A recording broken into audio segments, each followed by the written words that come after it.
daje znak starteru da izda naredbu vozačima da počnu da ređuju grla na predviđena startna mesta.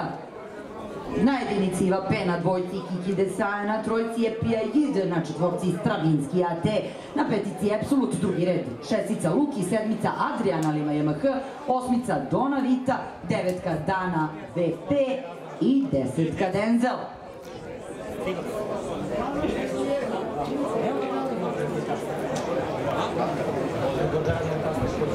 Trka je puštena, iznutra Iva P, na čelo ide Epida Jid. Epida Jid vodi grlo broj 4, Stravinski AT, diskvalifikacija zbog dugog galopa.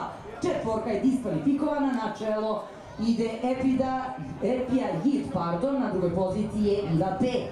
Treća pozicija za Adrianu Limu JMH, na četvrtoj poziciji Kasa.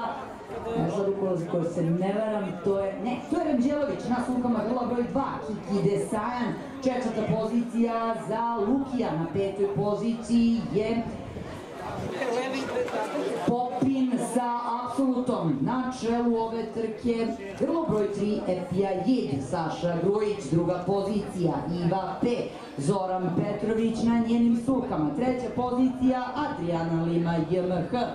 Četvrta pozicija i čini se da će možda čak izgubiti tu četvrtu poziciju od Apsoluta, a s polja gruva ozbiljno i Dona Vita, ostaje u sredini, dakle Kiki Desajan na čelu ovog nadmetanja i dalje Epija Jid ozbiljno se stuštila, Dona Vita sa Markom Gajićem na sulkama, ona je sada onako visoka, ukoliko se ne varam, na drugoj poziciji. Iznutra Kasa Iva P. Na četvrtoj poziciji je Adriana Lima JMH, na petoj poziciji Luki. Nadmetanje i dalje vodi Epija Jid sa Sašom Grujićem, sa njom menja taktiku, ali ona je sada skočila, Epija Jid u skoku, na čelo ide Dona Vita, iznutra se bori, ukoliko se ne varam, Iva P, trku vodi Dona Vita, iznutra Iva P, skroz polja pokušava čišćenje Adriana Lima JMH, ali bori se Dona Vita, Dona Vita ovde slavila poslednji napad,